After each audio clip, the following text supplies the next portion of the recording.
for her, she didn't really take note of signposts. So life just kind of kept moving along, and she thought it just started last year and didn't really take note of it. What mattered to her, though, along the way, were words.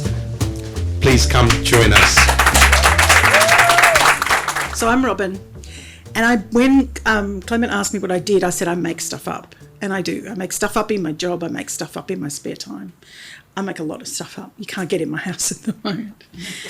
I make up words and I make up images, I paint, and I make up ideas. Here's some words I wrote, which I'm just going to read. It's an excerpt of a poem I wrote. She set off on life's journey, expecting adventures of all sorts. She lived and loved and laughed a lot, but sometimes life was fraught. One day her path had changed. Her road took quite a turn. This day turned dark. The road was narrow. The skies began to churn. It was confusing. She could not change it, not that she was able. Her journey on this cold, dark day was stopped by chair and table. She felt she had no option, so she stopped there on her way. It was quite dark by now, though surely it was day. There was a darkness emanating from the space, blocking out the sun. A hulking thing was sitting on this table set for one. It had a presence of its own, this thing that left its mark. That caused the dark. Whoops, I'm reading it and I got it wrong. She was unsure how to continue, for this thing had left its mark. We all have times when an elephant blocks our way. 2011 was my year of too much. In January, one of our friends rang and said, "You've got a metre of water through your house." I said, "What? We live on a hill, a really big hill. How can we have a metre of water through our house?" We just renovated this house. It was 100 years old, had a lot of stories. And the water came through our office and wrecked everything. But there were so many other stories of tragedy that were so much worse than ours. I thought, no, we can't be ungrateful. We're safe, we're fine. We're soggy, but we're fine. In February, my husband left for work and didn't come back until July. When he came back in July, he told me he was leaving. I thought it couldn't get any worse, but I was wrong. For the last 5 months of 2011, I had a daughter with a chronic illness. One of my sons finished school and I couldn't give him the attention he deserved. All right. I started my first full-time job in 22 years. It was way harder than anything I thought. I had to move out of my beautiful house and I moved into the house of mould. We called it the house of mould because it was disgusting. But it was cheap and it was close to my daughter's school, so she was safe. Plus I found a dead woman's ashes in that house in my bedroom, so... It's a true story. I didn't have it in my notes, but it's a good story. I was cleaning up and saying, this is the first day of the rest of my life. I'm going to move this awful old piece of furniture, and it was a bit heavy. And I went, oh, look. I got out this big box and I looked at it and I went, oh, this is funny. What's this? And it had the names of the woman who'd owned the house, and her children had not taken her ashes out of the house when they rented it to the slightly hysterical, recently separated woman with glasses on tap. And I looked at the box and I went, oh my God, they've got a dead woman in my bedroom. And I stood there for a minute and I thought, she must have been a really nice woman. And I put her back in the drawer and I thought, nothing worse has happened to me since I moved into this awful house. So she must be a good luck charm. And I emailed her son and I said, I have your mother. She's not bothering me, but you might like to know where she is. He never responded to me. When we finally moved out of this disgusting old house of mould because it was uninhabitable, and I told him it was uninhabitable and he should be careful about the crappy pine chest of drawers in the main bedroom with his mother's ashes in it, he emailed me 2 weeks later and said, did I know the whereabouts of the large, somewhat threadbare rug that was on the living room floor? And I went, what about your mother? So I figured she was a great turning point for me, and she kind of rescued me. At least I wasn't left in an old mouldy house by my children. I did tell them I would haunt them if they ever left me behind. So before the end of the year, it gets worse again. One of my dearest friends died of cancer, leaving 4 children and a wife. And that was a really difficult time for me because I'd kind of got through my own grief in that immediate sort of way, and I had to relive it with this friend who would have done anything to stay for his family. So I walked into 2011 in a flood, and I walked out with plantar fasciitis in both of my feet and an allergic reaction to the strapping tape. So it was a pretty... So I've told that story so many times now that I kind of tell it as a bit of a joke because that's the best way to tell it for me. But thanks to Clement, I've told it with a bit more meaning. I was so busy trying to eat my elephant. I was so busy trying to survive that I couldn't really do anything else.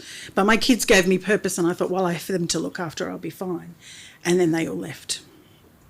I went from purposeful to lost and lonely in a heartbeat. In many ways, my story started 8 years ago. But in so many more ways, my story started at the start of my life. Just after my youngest finished school, I realised it was time to do something else. I thought after 21 years, I can now do whatever I want. And I went, well, what do I want? What do I want? I don't know what I want. So I thought, okay, I'm going to start again. That's going to start again. So I packed up this important stuff for my life, which was a Kindle so I could read, a laptop so I could write, some paint so I could paint, sewing machine so I could sew, and very sharp kitchen knives, which are essential, don't laugh. I think there were some clothes in there, but they were way down the list of priorities, and it's interesting what you have to choose when you have a chance. So I drove away and I decided I'd learn something. So I enrolled in the Diploma of Graphic Design at CATC, and some of my esteemed lecturers are here today, I think. I think I saw you before. And I had a part-time job of 27 hours and a full-time study load of 9 hours, so I'm sure the irony is not lost on you there of that timing. To get to work, I had a 40-minute commute, and I went on the bus. There was no parking back then. So I went on the bus, and I had 40 minutes on the bus. So I was restless. I was so restless. I thought, this is excruciating, a waste of time. I'd been so busy for so many years looking after people, making things, doing things. I was just sitting there going, oh, my God. So I started writing. I wrote about unpalatable elephants. I wrote about the people on the bus. I wrote about stuff out the window. And then one day I was in the car with my dad, who was then 88, and I was trapped because I was in the car with him driving. And all my life, my dad's had ideas and bought lottery tickets, and he's never won any money in the lottery, except that he reinvests from the $2 scratchy. But he had this idea, and he said, I've got an idea for a book. And I thought, you know what, I can maybe just write that. I've got nothing better to do. So I sat in the same seat on the bus every day, coming to work, and I wrote for 40 minutes. And one day, I finished writing 135,000 words at the Carina shops. I typed the end and went, oh my God, no one knows what I'm doing. I've just written a book. I couldn't believe it. It wasn't a very good book. I've taken a lot out since then, but it was so incredible that I actually was so proud of myself.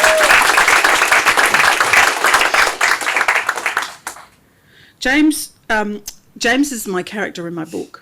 And Dad said that I could name him, and I said, thank you very much, Dad. I'll write 135,000 words around your idea. But he became the new man in my life. And James's story is about a man who just looks for peace. He doesn't want any conflict. He escapes a tragedy to build peace. And in doing so, he builds a successful life, which draws attention to himself.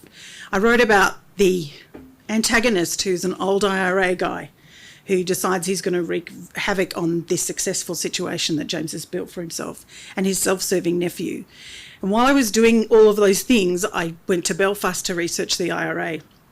And I was on the plane going over to the UK and onto Ireland, and I was sitting next to a couple on the plane, and we were all drinking bad wine over the subcontinent in a Malaysian Airlines flight. And that's important in a second. And I said to them, where are you from? And they're from Ireland. And I went, oh. And I said, what do you do? And I said, what do you do? Did you hear that one? He said, I'm an explosives expert. And I went, really? I had my notebook out and I said, oh, I'm writing a book with a bomb in it. Asking me what I know about bombs. And he said, what? I said, nothing. And he did. He knew about bombs, and he knew about signatures of bombers. He knew about terrorists. He told me about MI5 and MI6. And I just sat there going, okay. I asked him if he wanted to be in my book, and he said, no, I don't. I said, can I just say you're the handsome guy on the plane? Yes, that'll be grand, he said. So this story is about justice. And because I'm obsessed with making things up, when I finished the first draft, I'd read some stuff about leaving your manuscript aside and doing something different. And so I started to work on my second book, which was, this time it was my idea. It was completely different. I now looked more like a lunatic on the bus because I was laughing at my own jokes as I was creating a character called Alice. Now, Alice is a young woman who writes an assignment, and she writes this assignment about diversity and why are we just tolerating difference. And it's inspired by a whole range of people and things in my life. But Alice is funny and she's irreverent and she's linear and she's just a very unusual young lady. She writes this assignment, her teacher loves it and he publishes it and it goes viral, and she has to cope with everything that comes with the attention. She has to defend her opinions, she has to understand, pick up the conflict, and she has to dress properly. She's not good at that. She puts on her best thongs. She is funny and kind, and I think we get on really well. She has a different Myers-Briggs to me, just in case you're wondering if she's me. She is not.